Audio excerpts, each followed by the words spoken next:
data-data yang kita sajikan, rendang, pempek, ambon, itu adalah sampling. Sampling dalam arti ada beberapa yang menurut kami patut disajikan, kami sajikan. Di luar itu ada nggak sih Pak Philip? Ada banget. Makanan kering itu ada banget misalnya, atau makanan snack itu ada banget. Kita itu kebetulan yang kita fokuskan di tahun 2021 ini untuk di makanan dan minuman, beserta kategori di bawah-bawahnya nih, mulai dari makanan beku, makanan siap saji, makanan ringan, sarapan pagi. Nah, nanti Mbak Mika bisa lihat tuh data-data di mana aja di event setelah ini, Mbak. Nanti bisa melihat availability dari kategori level berapa aja sih yang bisa diambil oleh teman-teman dari pelaku UMKM yang hadir malam ini.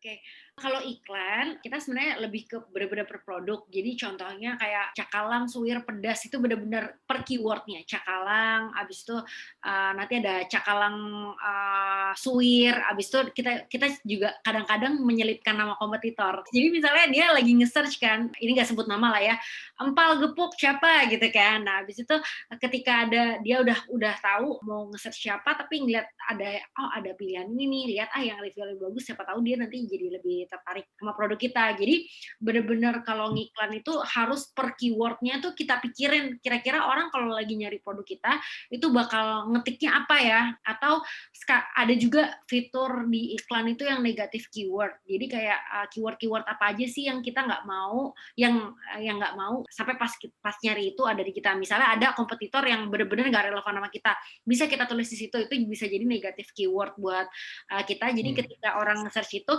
nama e-event nggak muncul, karena kalau kita ngiklan di Tokopedia itu kan berdasarkan siapa yang ngeklik kan, maksudnya kalau diklik baru kita ke-charge, tapi ketika itu nggak keklik berarti kita nggak ke-charge apa-apa. Jadi benar-benar make sure setiap produk itu dipikirin keywordnya satu persatu, kira-kira apa aja turunan-turunannya. Misalnya ayam goreng nggak cuma ayam goreng ungkep, tapi misalnya orang kalau lagi nyari ayam goreng, ayam kuning gitu. Jadi sesuatu yang kayak mirip-mirip, terus kita pikirin kira-kira yang orang-orang bakal nulis itu di bagian keywordnya seperti apa. Gitu sih kurang lebih kalau iklan dari kita.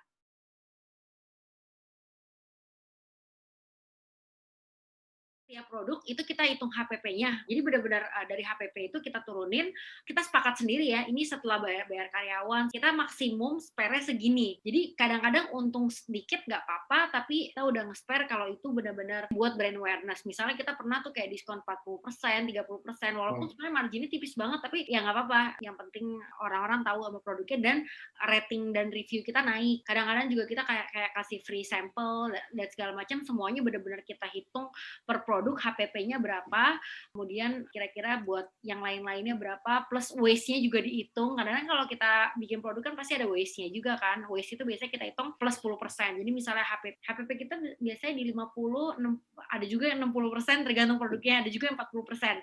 Nah, itu kita hitung waste-nya 10% biasanya. So, lain-lainnya baru kita setelah itu boleh kasih diskon spare. Kadang-kadang kita pun kayak nggak ada margin pada saat itu, nggak apa-apa kalau memang tujuannya adalah untuk awareness gitu.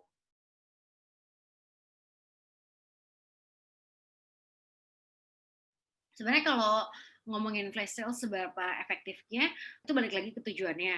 Kita tuh kalau flash sale itu tujuannya bukan untuk cari uang, tapi lebih untuk awareness, lagi-lagi kayak gitu. Nah, jadi kalau seandainya lagi flash sale itu, memang kita kan tadi kan seperti tadi kan, kalau seandainya flash sale-nya jauh banget, biasanya selalu disubsidi sama Tokopedia. Nah, seberapa untungnya sebenarnya kalau di flash sale itu kita biasa ada kuotanya kan, tergantung dari Tokopedia mengizinkan berapa pack gitu.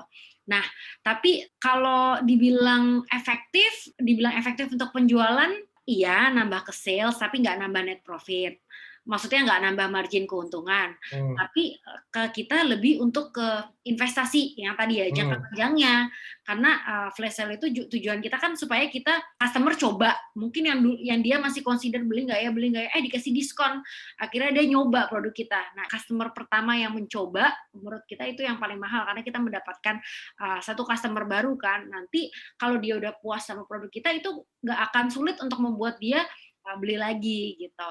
Jadi kalau menurut kita sih, kalau flash sale gitu-gitu tujuannya lebih efektif untuk customer yang pertama kali baru mau coba produk kita gitu sih. Sebenarnya itu kalau untuk flash sale menurut saya benar kata Mbak Dian tadi sih, itu investasi jangka panjang sih.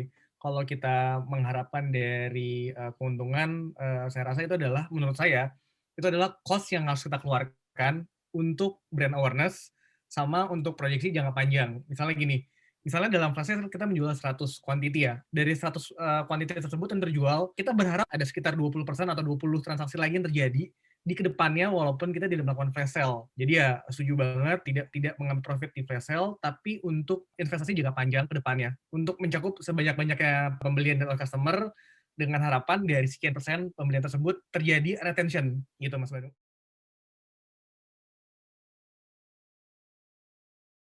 Kalau keterkaitan antara data sih kita biasanya kayak gini ya, biasanya kita search, kita cari dulu ini sekarang lagi naik nggak sih kebutuhannya. Kayak Oke. contohnya kemarin kita lagi tahu, lagi cari data kalau ternyata banyak yang butuh konsumsi untuk orang-orang yang lagi isolasi mandiri. Kan kayak susah kan, lagi sakit Covid, habis itu kan sekarang rumah sakit juga nggak nampung, habis itu mereka harus isolasi sendiri di rumah.